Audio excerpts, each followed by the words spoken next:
ayakumullah àgbàlagbà máa ń sọ̀rọ̀ kan síbẹ̀ lórí pé ojú ọ̀nà tá a wà yìí wọ́n lóun ló ní kánjí ju ojú ọ̀nà kéwú ọ̀hún rẹ̀ òun ló lágbára jù. Ọlọ́run púpọ̀ ọ̀hún kéwú lágbára púpọ̀ kọ́dà jẹ́ ń sọ fún ọ kọ́dà ọmọ kéwú tó ṣe àfáà rẹ̀ tó padà ní ó túbá tó padà túbá tòun ti bẹ́ẹ̀ yọ lámì díẹ̀ kò sí ọgbọ́n tó fẹ́ dá tí òfin lámì díẹ̀ kọ́ má sí rárá ni kò bá ti sẹ̀ rárá ni. tó bá ti kan àfájù. tó bá ti kan àfájù ọgbọ́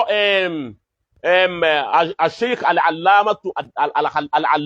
ad-Dakhili àfáà kan ní jẹ́ bẹ́ẹ̀ al-Allama ad-Dakhili ó sọ ọ̀rọ̀ kan ó ní man ta'adha ó ní man ta'adha ustadhuhu ọgbọ́ man ta'adha ustadhuhu ta'azza ustadhuhu látàrẹ̀ ẹni tí àfáà rẹ̀ bá banújẹ́ ta'azza alayhi ustadhu àfáà rẹ̀ rí ìnira látara rẹ̀ ìnira wa mú àfáà rẹ̀ ó wá já sí pé lórí ọ̀rọ̀ ẹ̀ àbí lórí ìwà rẹ̀ tó wù fún àfáà rẹ̀ àbí látọ̀dọ̀ rẹ̀ nìnira ti bá àfáà ń kíbò sí ìnira òun lọ́wọ́ kọ́ sí ìnira àbí àfáà ń kíbò sí wípé ọmọ kéwù yìí mi yọ mọ̀ mí láàfáà ń fa bùkú kàn mí ara wọn ní àfáà èyí náà ìnira náà ni tó bá rí bẹ́ẹ̀ ọgbọ́ ó ní yuhramu barakatal ilm albarka mímọ̀ áhà kú àhánà rẹ̀ fún wala yantafi'u bihi illa qalilan ìmọ̀ yẹn ò ní sàǹfààní fún àfi díẹ̀ tírẹ́sìsì náà lẹ́kàn rí wípé àfáà lòun náà sá àmọ́ ayọ̀ tí ń jẹ́ mímọ̀ lára rẹ̀ bó láti yọ wọ́n lè máa pè láàfáà àwọn aláìmọ̀ kan lókùn tí wọ́n máa pè láàfáà tó bá ti dáwùjọ àwọn àfáà gan tí wọ́n bá gbé ọ̀rọ̀ fún pé ó sọ̀rọ̀ àwọn aláàfáà ìmọ̀ yẹn mú ni pé lẹ́lẹ́ yẹn ń wuyì sáàfáà sì lè yí báyìí ẹbẹ̀ sí láàfáà ni kí ni à ń ké yìí kí ni à ń wuyì ṣé kéwú náà nìyí bọ́ bá fẹ́ wọ́ lókè ọlọ́run ni ẹjọ́ wọn sálẹ̀ bọ́ bá fẹ́ wọ́ sálẹ̀ ọlọ́run ni ẹrú fà rẹ̀ àwọn àfọwà ni ayọ̀ǹda yín yọ wá ká àwọn aláìmọ̀kan nìkan ni wọ́n wá pè láfa aláìmọ̀kan wà wípé kọ́dà bí ọmọ akẹ́sẹ́ àsóhun làfà wa yọ wá ká aláìmọ̀kan nìkan kò ní já àfà fún ní mímọ̀ yọ máa já àfà fáwọn aláìmọ̀kan yuhramu barakatal ilm ayọ̀ àlùbáríkà máa kú lára rẹ̀ wala yantafi'u bihi illa qalila ẹnu díẹ̀ tí ó kà máa sàǹfààní pé àwọn aláìmọ̀kan ni wọ́n kà máa pè láfa nígbà táwọn òsì mọ̀kan tẹ́lẹ̀ ó pè láfa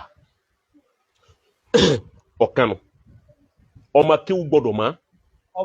à ń tìrìtì ọmọ kéwú àwọn àtàjọ ọmọ kéwú kan àfẹ́ al-Allamatu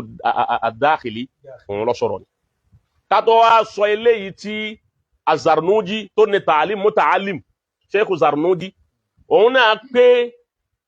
ilam ó ń lọ lè mà wípé ẹni ẹ lọ wo tààlim muta'allim ẹ lọ lè mà wípé ẹni tí ń wá mímọ̀ tọ́jú ọmọ kéwú kò lè rí nǹkan pè ní mùdùmùdù mímọ̀ gan-an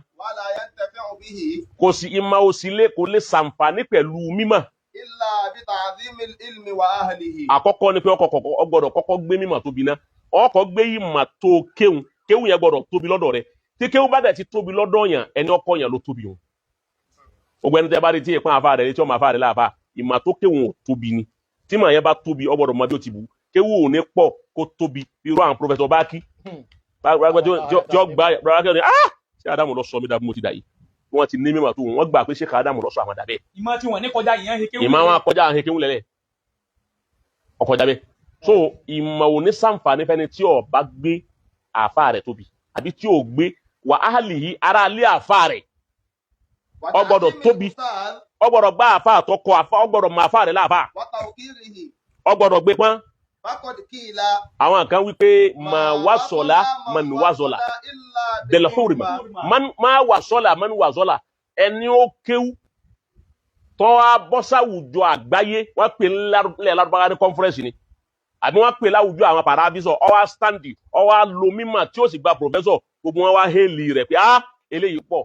ẹni tó fi rí i ṣe ó gbé ọlá fàáfàá rẹ̀ ni ẹnìkan ọ̀wá ní jábọ́ kó disgrace mímọ̀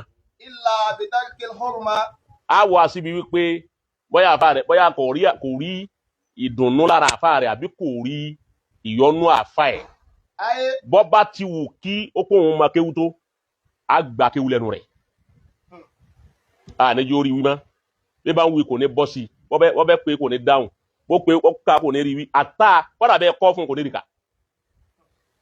ọlọ́run máa ṣe bẹ́ẹ̀ fẹ́ lómi ó lè má jẹ́ bẹ́ẹ̀ lẹ́lómi èké ńlẹ̀ kéwú ó lè ti ní ẹ lánàá tẹ́lẹ̀ ọlọ́run padà gbà lọ́wọ́ ẹ̀ kò sí tọ́lọ́run ò lè ṣe. ayé hurmatil khulqi wal ìyẹn ò dúró mbẹ́ wájẹ́ ń gba aláyà kálíbà parí ẹ̀